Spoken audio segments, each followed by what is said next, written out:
میرے قابل احترام بزرگوں، اللہ تعالیٰ نے اس آیت میں حضور صلی اللہ علیہ وسلم کی امت کی فضیلت بیان فرمائی ہے اور اس کا بہترین امت ہونا اور اللہ تعالیٰ کے نزدیک اس کا مکرم اور محترم ہونے کا بیان ہے۔ جس طرح اس دنیا میں ایمان لانا عظیم الشان نعمت ہے، جس کے برابر کوئی نعمت نہیں، اللہ تعالی ہم سب کا مرتے دم تک ایمان سلامت رکھے اور دنیا سے ہم کو سلامتی ایمان، سلامتی اعضاء، سلامتی حواس کے ساتھ اٹھائے۔ وہیں پر دوسری بہت بڑی نعمت حضور کی امت میں ہونا ہے۔ حضور کی امت ساری امتوں سے بہتر ہے، لہذا کسی مسلمان کا اور صاحب ایمان کا حضور کی امت میں ہونا بھی بہت بڑی نعمت ہے۔ قرآن کریم میں بھی اور احادیث طیبہ میں بھی حضور کی امت کے بھی بڑے فضائل بیان ہوئے ہیں، اور کبھی ہمارا اس طرف بھی ذہن نہیں جاتا کہ ہمیں کتنی بڑی نعمت ملی ہوئی ہے، لاؤ اس کا شکر ادا کر لیں۔ اسی غرض سے میں نے یہ آیت پڑھی ہے تاکہ ہمیں اس نعمت کا عظیم ہونا معلوم ہو جائے اور ہم اللہ تعالیٰ کے شکر گزار بندے بنیں کہ جس طرح انہوں نے بن مانگے محض اپنے فضل سے ایمان عطا فرمایا، اسی طرح بن مانگے بغیر کسی درخواست کے خود ہی مہربانی فرما کر ہمیں حضور کی امت میں پیدا فرما دی۔ حضور کی امت کی دو قسمیں ہیں، حضور کی امت کی دو قسمیں ہیں۔ ایک امت کا نام ہے امت دعوت اور دوسری امت کا نام ہے امت اجابت۔ امت دعوت کا مطلب یہ ہوتا ہے کہ حضور نے ان کو اللہ تعالیٰ پر اور اپنی ذات پر اور آخرت کے دن پر ایمان لانے کی دعوت دی ہے، لیکن انہوں نے آپ کی دعوت قبول نہیں کی۔ یہ امت دعوت کہلاتی ہے، جس میں سارے حضور کی امت کے کافر آ جاتے ہیں۔ حضور کے زمانے سے لے کر قیامت تک آنے والے سارے کافر، مشرک، ملحد، بے دین اس میں داخل ہیں۔ یہ سب امت دعوت کہلاتے ہیں یہ، کیونکہ حضور سب کی طرف اللہ تعالیٰ کی جانب سے پیغمبر بن کے تشریف لائے ہیں اور آپ نے قیامت تک آنے والے سارے انسانوں کو اسلام کی دعوت دی ہے، ایمان لانے کی دعوت دے دی ہے۔ اب جنہوں نے ایمان قبول نہیں کیا، اسلام اختیار نہیں کیا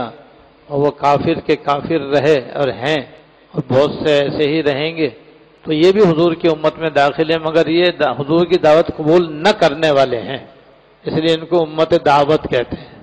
کہ حضور نے ان کو اسلام کی دعوت دی ہے لیکن انہوں نے ابھی تک آپ کی دعوت قبول نہیں کی۔ دوسری امت ہے امت اجابت۔ اجابت کے معنی آتے ہیں قبول کرنا، تو اس سے مراد مسلمان ہے، انسان ہو یا جنات، کیونکہ جن انسانوں نے اور جن جنات نے حضور کی اسلام کی دعوت قبول کر لی تو وہ امت اجابت میں آ گئے۔ حضور کے زمانے میں 1,24,000 صحابہ کرام نے آپ کی دعوت قبول کی اور صحابہ ہونے کا اعلیٰ مقام انہوں نے حاصل کیا۔ پھر حضور کے زمانے سے لے کر آج تک دنیا میں ہزاروں لاکھوں مسلمان موجود ہیں جو حضور پر،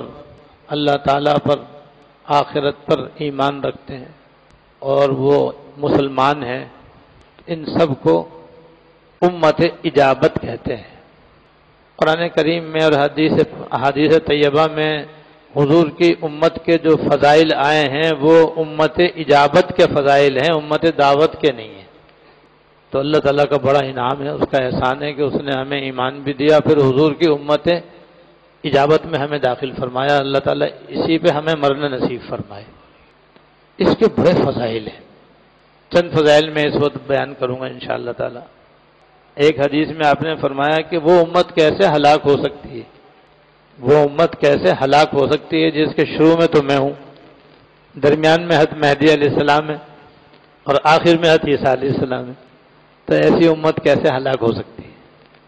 نہیں ہو سکتی۔ تو حضور کا شو میں حضور کا سایہ موجود، درمیان میں حضرت مہدی علیہ السلام کا وجود، اور آخر میں حضرت عیسیٰ علیہ السلام کا وجود ہوگا۔ قیامت قریب حضرت عیسیٰ علیہ السلام آسمان سے تشریف لائیں گے اور دجال کے فتنے کا خاتمہ کریں گے، جس کی تفصیل میں بیان کر چکا ہوں، اور کسی امت کو یہ اعزاز حاصل نہیں ہے۔ حضرت عیسیٰ علیہ السلام جو قیامت قریب آئیں گے اس کی بھی ایک حکمت ہے۔ وہ حکمت یہ ہے کہ جب حضرت عیسیٰ علیہ السلام نے حضور کی امت اجابت کے فضائل سنے تو ان کے دل میں یہ داعیہ پیدا ہوا کہ جب یہ حضور کی امت اتنی عالی امت ہے تو میں بھی اس میں کسی طرح شامل ہو جاؤں۔ انہوں نے اللہ تعالیٰ سے دعا کی، اللہ تعالیٰ نے ان کی دعا قبول فرما لی اور اس کے عجیب و غریب انتظام فرمایا کہ بنی اسرائیل نے تو ان کو قتل کرنا چاہا لیکن وہ قتل نہیں کر سکے۔ حضرت عیسیٰ علیہ السلام کے مشابہ دوسرے آدمی کو انہوں نے سولی دی، اور عیسیٰ علیہ السلام کو اللہ تعالیٰ نے دنیا سے زندہ سلامت اٹھا لیا، اور اب وہ آسمان پر ہے۔ وہاں سے دوبارہ قیامت قریب زمین پر تشریف لائیں گے، اس وقت وہ حضور کی امت کی حیثیت سے تشریف لائیں گے، اور وہ اس دنیا میں اپنی توریت کے احکام نافذ نہیں کریں گے بلکہ قرآن کریم کے احکام کو نافذ کریں گے، اور پھر ان کا انتقال ہوگا، اور پھر وہ حضور کے ساتھ حضور کے روضہ مبارک میں ایک آدمی قبر کی جگہ خالی ہے اس میں دفن ہوں گے۔ تو انہوں نے چونکہ یہ آرزو کی تھی کہ مجھے حضور کی امت کی فضیلت حاصل ہو، تو اللہ پاک نے ان کی دعا قبول کر کے اس طریقے سے حضور کی امت میں ان کو شامل فرمائیں گے۔ چنانچہ حدیث میں ہے کہ آپ نے فرمایا جب قیامت میں اپنی قبر سے اٹھوں گا تو میں اور عیسیٰ علیہ السلام دونوں اٹھیں گے۔ میری دائیں طرف ابوبکر صدیق ہوں گے، بائیں طرف حضرت عمر فاروق رضی اللہ تعالیٰ عنہ، بیچ میں یہ دونوں اللہ کے نبی ہوں گے، حضور صلی اللہ علیہ وسلم، حضرت عیسیٰ علیہ السلام۔ تو آپ کی امت میں ہونے کی تو انبیاء علیہ السلام نے آرزو کی ہے اور تمنا کی ہے، اور ہم میں بلا آرزو اللہ پاک نے یہ عظیم دولت عطا فرمائی ہوئی ہے۔ اللہ تعالیٰ ہمیں شکر کی توفیق دے دے۔ شکر کیا ہے وہ بھی میں آخر میں انشاءاللہ عرض کروں گا۔ کہ اب میں حضور کی امت کی فضیلت کے بارے میں کئی حدیثوں کا خلاصہ بیان کروں گا آپ کے سامنے۔ ایک مرتبہ آپ نے فرمایا کہ میرے سامنے گزشتہ امتیں پیش کی گئیں اور گزشتہ امتیں مجھے دکھائی گئیں، تو میں نے دیکھا کہ ایک نبی میرے سامنے سے اس طرح گزرے کہ ان پر ایمان لانے والا بس ایک آدمی تھا، پھر دوسرے نبی گزرے ان پر ایمان لانے والے 2 ہی آدمی تھے، ان کے 2 ہی صحابی تھے، 2 ہی امتی تھے بس۔ پھر ایک اور نبی گزرے ان کے ماننے والے 3 ہی تھے، پھر چوتھے نبی گزرے تو ان کے پیچھے اور ان پر ایمان لانے والے ایک بھی نہیں تھا۔ اللہ، وہ بیچارے اکیلے ہی جا رہے تھے، اور ان کی قوم میں سے اور ان کی امت میں سے ایک بھی شخص ان پر ایمان نہیں لایا۔ پھر ایک امت مجھے دکھائی گئی تو میں دیکھا کہ جہاں تک نظر جاتی تھی ان کے سر ہی سر مجھے نظر آتے تھے، دائیں بھی بائیں بھی ہر طرف وہی مجھے نظر آ رہے تھے۔ تو میں نے دل میں سوچا کہ یہ شاید میری امت ہوگی، لیکن مجھے بتایا گیا کہ یہ موسیٰ علیہ السلام اور ان کی امت ہے، یہ موسیٰ علیہ السلام اور ان کی امت ہے۔ حضرت موسیٰ علیہ السلام پر بھی بہت سارے آدمی ایمان لائے اور وہ ان کی امت اجابت تھی۔ پھر اس کے بعد ایک اور امت میرے سامنے لائی گئی کہ جس کی تعداد بے حساب اور بے شمار تھی، دائیں بھی بائیں بھی آگے بھی پیچھے بھی جہاں تک نظر جاتی تھی بس مسلمان ہی مسلمان تھے۔ مجھ سے کہا یہ آپ کی امت ہے صلی اللہ علیہ وسلم۔ اس لیے ایک موقع پر موسیٰ علیہ السلام جب حضور شب معراج میں ان سے مل کر آگے گئے تو وہ پیچھے سے رونے لگے۔ شب معراج میں جب حضور حضرت موسیٰ علیہ السلام سے مل کر آگے گئے تو پیچھے سے وہ رونے لگے۔ ان سے پوچھا کہ آپ کیوں رو رہے ہیں؟ کہ میں اس لیے رو رہا ہوں کہ یہ میرے بعد میں آئے ہیں، میرے بعد میں دنیا کے اندر آئیں گے اور ان کی امت مجھ سے کہیں زیادہ ہوگی، تو میں اس لیے مجھے رونا آ رہا ہے کہ یہ آنے والے ہیں بعد میں اور تعداد میں میری امت سے بڑھ کر ان پر ایمان لانے والے ہوں گے۔ اور ایک موقع پر صحابہ کرام نے حضور سے دریافت کیا کہ حضور میدان قیامت میں تو اولین و آخرین سارے جمع ہوں گے نا، 1,24,000 پیغمبر ہیں، ان کی امتیں موجود ہوں گی، جو ان پر ایمان لائے وہ بھی، جو نہیں لائے وہ بھی، تو اربوں خربوں آدمی ہوں گے، تو صاحب انہوں نے پوچھا حضور آپ اپنی امتیوں کو کیسے پہچانیں گے؟ اتنے بڑے مجمع میں آپ اپنی امتیوں کو کیسے پہچانیں گے؟ آپ نے فرمایا میں اس طرح پہچانوں گا کہ جو میری امتی ہوں گے ان کے وضو کے اعضاء 14 رات کی چاند کی طرح چمکتے ہوں گے، کیونکہ وضو کرتے ہیں تو چہرہ بھی دھوتے ہیں، ہاتھ بھی دھوتے ہیں، پیر بھی دھوتے ہیں، سر پہ مسح بھی کرتے ہیں، تو ان کے ہاتھ پیر چہرہ سب روشن اور تاباں ہوں گے، اور میں دائیں طرف دیکھوں گا تو اس میں بھی اپنی امتوں کو اسی طرح چمکتا ہوا پہچان لوں گا، سامنے دیکھوں گا تو پہچانوں گا، بائیں دیکھوں گا تو پہچانوں گا، پیچھے دیکھوں گا تو پہچانوں گا، اس سے پہچان میں آ جائیں گے سب کے سب۔ اور ایک روایت میں آپ نے اس کی یہ مثال دی ہے جیسے کہ کسی جگہ کالے کالے گھوڑے ہوں سارے کے سارے، سر سے پیر تک بالکل کالے،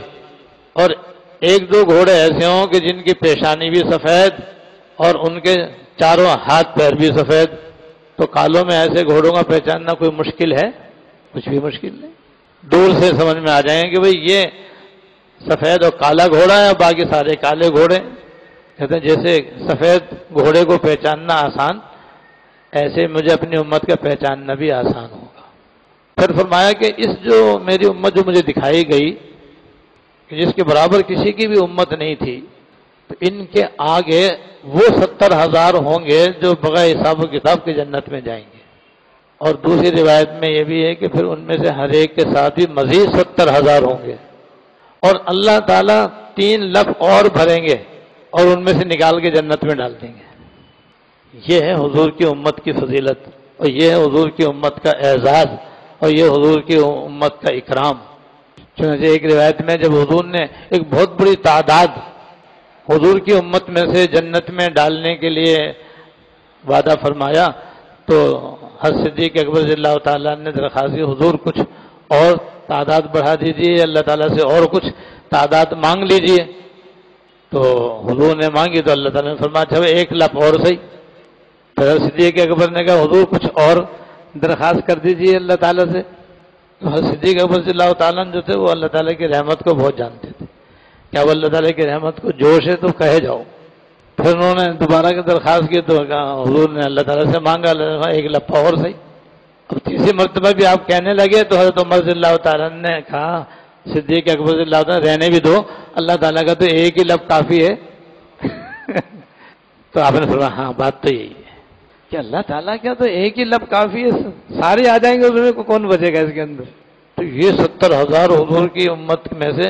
وہ ہوں گے جو بغیر حساب و کتاب کے جنت میں جانے والے ہوں گے، اور آگے ہوں گے یہ، اس کے ساتھ 3 لفظ بھی ہوں گی، اللہ تعالیٰ انہیں میں ہمیں بھی شامل فرما لے۔ اور آپ نے یہ فرمایا کہ ہوں تو میں سب سے آخر میں آنے والا، حضور سب سے آخر میں آئے نا، آپ سب سے آخر میں ہیں اور سارے نبیوں کو ختم کرنے والے ہیں، آپ خاتم النبیین ہیں، سارے انبیاء سے آخر میں آئے ہیں اور انبیاء کرام کے سلسلے کو آپ ختم کرنے والے ہیں۔ تو جیسے آپ نبیوں کے سلسلہ ختم کرنے والے ہیں، آپ سب سے آخر میں، آپ کی امت بھی ساری امتوں کو ختم کرنے والی ہے اور آخر میں، تو آپ کی امت باقی امتوں کو ختم کرنے والی ہے، اب آپ کے بعد کوئی اور امت نہیں آئے گی، جیسے آپ سب سے آخر میں آپ کی امت بھی سب سے آخر میں۔ لیکن قیامت کے میدان میں حساب و کتاب کے بعد سب سے پہلے پلسرات پہ گزرنے والے حضور اور آپ کی امتی ہوں گے، اور جب پلسرات پہ سے لوگ گزریں گے تو بس 1 ہی لفظ سب کی زبان پر ہوگا، چاہے وہ نبی ہو چاہے وہ ولی ہو، سوائے حضور کے وہی ہوگا رب سلم سلم، رب سلم سلم، یا اللہ سلامتی سے گزار دیجیے، یا اللہ سلامتی سے گزار دیجیے۔ پروردگار پلسرات پر سے سلامتی سے گزار کیوں، نیچے جہنم دیکھ رہی ہوگی اور جو جہنم میں جانے والے ہوں گے وہیں سے کٹ کر نیچے گریں گے، اللہ بچائے۔ یا اس پلسرات کے چاروں طرف آنکڑے ہوں گے، زنبور جسے کہتے ہیں زنبور، وہ اتنی تیزی سے چلیں گے کہ جتنے دوزخی ہوں گے ان کی کھوپڑیاں پکڑ پکڑ کے وہ دوزخ میں ڈالے گی۔ تو کتنا خوفناک منظر ہوگا، کیسا ہولناک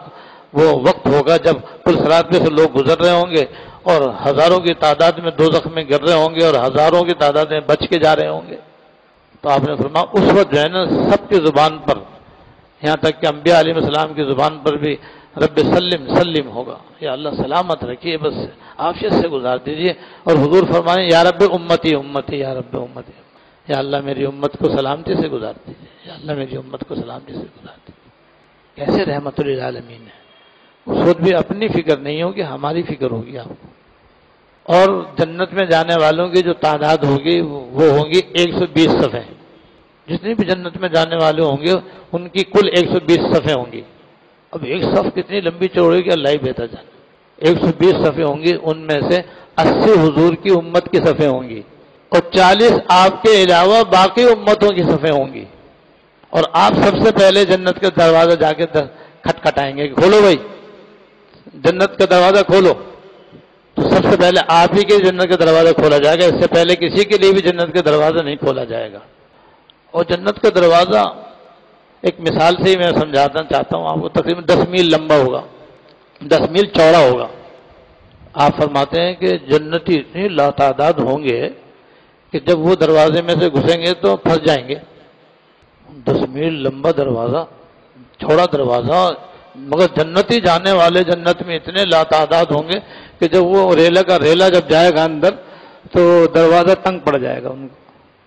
تو جب آپ نے یہ لمبا چوڑا دروازہ بیان فرمایا تو صدیق اکبر رضی اللہ تعالیٰ نے حضور سے عرض کیا، حضور کاش میں بھی آپ کے ساتھ وہ دروازہ دیکھتا، جیسا آپ نے جنت کا اتنا بڑا دروازہ دیکھا ہے کہ دو جنتیوں کے داخلے کے بعد چھوٹا پڑے گا، تو میں بھی دیکھتا۔ فرمایا بجائے دیکھنے کے یہ سن لو کہ سب سے پہلے تم میری امت میں سے جنت میں جاؤ گے، رضی اللہ تعالیٰ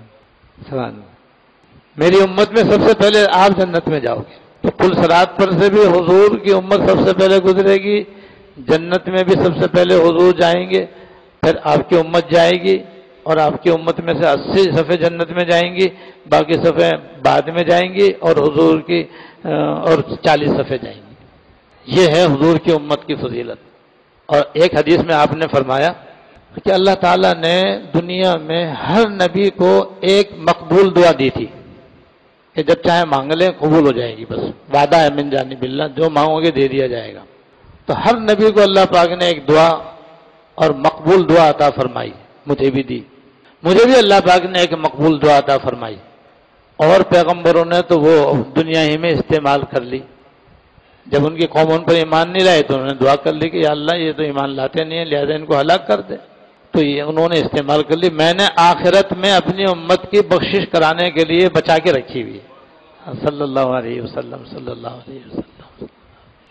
کیسے رحمت للعالمین ہے، کیسے شفیع المذنبین ہے، کیسے ہم پر جان نچھاور کرنے والے ہیں کہ ہمارے واسطے وہ دعا اللہ تعالیٰ نے حضور نے بچا کے رکھی ہوئی ہے کہ قیامت کے لیے استعمال کروں گا۔ اور ایک حدیث میں ہے کہ اللہ تعالیٰ نے آپ کو اختیار دیا کہ یا تو آپ اپنی آدھی امت جنت میں داخل کروا لیں یا شفاعت اختیار کر لیں۔ اللہ تعالیٰ نے حضور اختیار دیا کیونکہ آپ کو اپنی امت کا بہت غم رہتا تھا، بڑی فکر رہتی تھی کہ ان کا کیا ہوگا، تو اللہ تعالیٰ نے آپ کی فکر کو دیکھ کر کے آپ کو 2 اختیار دیے کہ یا تو آپ چاہو تو ہم آدھی امت آپ کی سیدھی جنت میں پہنچا دیں گے، یا پھر آپ شفاعت اختیار کر لو۔ شفاعت کے معنی آپ سفارش کرتے جائیں، ہم قبول کرتے جائیں گے۔ حضور نے فرمایا میں نے شفاعت اختیار کر لی، اس میں تو ساری امت کی بھی شفاعت ہو سکتی، اس لیے آپ کو شفاعت کبریٰ بھی اللہ تعالیٰ نے عطا فرمائی ہے، شفاعت صغریٰ بھی آپ کو اللہ تعالیٰ نے عطا فرمائی ہے۔ شفاعت کبریٰ کا مطلب تو یہ ہے کہ میدان قیامت میں جتنے بھی لوگ ہوں گے سب کے سب حساب و کتاب نہ ہونے کی وجہ سے سخت پریشان ہوں گے، اور ہر ایک کا کلیجہ منہ کو آیا ہوا ہوگا۔ اس وقت کوئی نبی اللہ تعالیٰ کی بارگاہ میں شفاعت نہیں کر سکیں گے کہ حضور یا اللہ آپ اپنے ان لوگوں کا حساب لے لیجئے، تاکہ ایک طرف تو ہوں ہی، دوزخ میں جانا ہے دوزخ میں جائیں، جنت میں جانا ہے تو جنت میں جائیں، صرف سوائے حضور صلی اللہ علیہ وسلم کے۔ حضرت آدم علیہ السلام کے پاس جائیں گے، حضرت ابراہیم علیہ السلام کے پاس جائیں گے، آخر میں حضرت عیسیٰ علیہ السلام کے سارے پیغمبر معذرت کرتے ہیں، بھائی ہم نہیں یہ اللہ تعالیٰ سے عرض کر سکتے، ہماری تو ہمت نہیں ہے، بھائی تم جاؤ محمد الرسول اللہ صلی اللہ علیہ وسلم کے پاس، ان سے کہو، وہ مقام محمود پر جائیں گے اور پھر وہ تمہارے لیے اللہ تعالیٰ سے شفاعت کریں گے، اسے کہتے ہیں شفاعت کبریٰ۔ تو حضور وہاں سجدہ کریں گے اور اللہ تعالیٰ کی حمد و ثنا کریں گے، اور حمد و ثنا کرنے کے بعد اللہ تعالیٰ فرمائیں گے حضور آپ اپنا سر اٹھائیے، مانگیے آپ کیا مانگتے ہیں، اللہ اکبر۔ تب آپ یہ سب درخواست کریں یا اللہ یہ بندے آپ کے پریشان ہیں، آپ ان کا حساب کتاب لے لیجیے۔ یہ شفاعت کبریٰ۔ اور شفاعت صغریٰ یہ ہے کہ آپ کی شفاعت سے آپ کے اور آپ کے صحابہ کی، تابعین، طب تابعین، ائمہ مجتہدین، حفاظ، قراء، علماء، حجاج، ان سب کی سفارش سے اللہ تعالیٰ بے شمار آپ کی امتیوں کو دوزخ سے نکال کر جنت میں بھیجیں گے، اور بعضوں کی بہاری ان کی شفاعت سے ان کی بخشش و مغفرت ہو۔ تو دونوں شفاعتیں اللہ تعالیٰ نے آپ کو عطا فرمائی ہوئی ہیں۔ تو اتنی بڑی فضیلت ہے حضور کی امت کی، اب اس کا شکرانہ بتاتا ہوں آپ کو۔ اس نعمت عظمیٰ کا شکرانہ دو باتیں، ایک تو خود ایمان پہ قائم رہنا اور ایمان کے تقاضوں پر عمل کرنا، آپ کی سنتوں کو زندہ کرنا، آپ کی نافرمانی سے پرہیز کرنا، ساری زندگی اسی میں گزار دینا، اللہ تعالیٰ نصیب فرمائے۔ ایک تو یہ کام کرنے سے شکر ادا ہو۔ نمبر دو، ساری زندگی دوسروں کو اچھی باتیں بتاتے رہنا، بری باتوں سے منع کرتے رہنا۔ اسی کا اللہ پاک نے اس آیت میں ذکر فرمایا ہے کہ تم بہترین امت ہو جو لوگوں کے لیے ظاہر کی گئی ہو، تم اچھی باتوں کا حکم دیتے ہو، بری باتوں سے منع کرتے ہو، اور اللہ تعالیٰ پر ایمان رکھتے ہو۔ یہ تین باتیں۔ ایمان تو بھائی اصل ہے اور ضروری ہے، اور یہ تو حضور کی امت میں بھی تھا، پچھلی امتوں میں بھی ایمان تو موجود تھا، لیکن حضور کی امت کی خاص بات اس میں یہ بتائی گئی ہے کہ ان کا کام یہ ہے کہ وہ جہاں بھی رہیں وہ ایک دوسرے کو اچھی باتیں بتاتے رہیں گے، اچھی باتیں کرنے کی تلقین کرتے رہیں گے، بری باتوں سے بچنے کی تلقین کرتے رہیں گے۔ یہ ہے خاص بات۔ جو ان دو کاموں کرے گا، یعنی ایمان پر قائم رہے اور خود بھی ایمان کے تقاضوں کو پورا کرنے کی کوشش کرتا رہے، جہاں غلطی ہو جائے معافی تلافی کرتا رہے، ساتھ ساتھ یہ کہ چپ شاہ نہ بنے کہ بھئی بیوی بچے بگڑ رہے ہیں تو بگڑ رہے ہیں، بہن بھائی آوارہ ہو رہے ہیں تو آوارہ ہو رہے ہیں، دوست احباب بدماشی کر رہے ہیں تو یہ بھی ان کی ہاں میں ہاں ملا رہا ہے۔ نہیں، جہاں بھی رہے نیت صحیح ہو، بات صحیح ہو، طریقہ صحیح ہو تو اچھی بات بتاتے رہو، بری باتوں سے منع کرتے رہو۔ یہ اس امت کی خاص بات ہے، جس کی وجہ سے یہ امت اللہ تعالیٰ کے ہاں انتہائی محترم، معظم اور مکرم ہے۔ یہ اس کا شکرانہ ہے۔ اللہ تعالیٰ مجھے بھی اور آپ کو اس پر عمل کی توفیق عطا فرمائے۔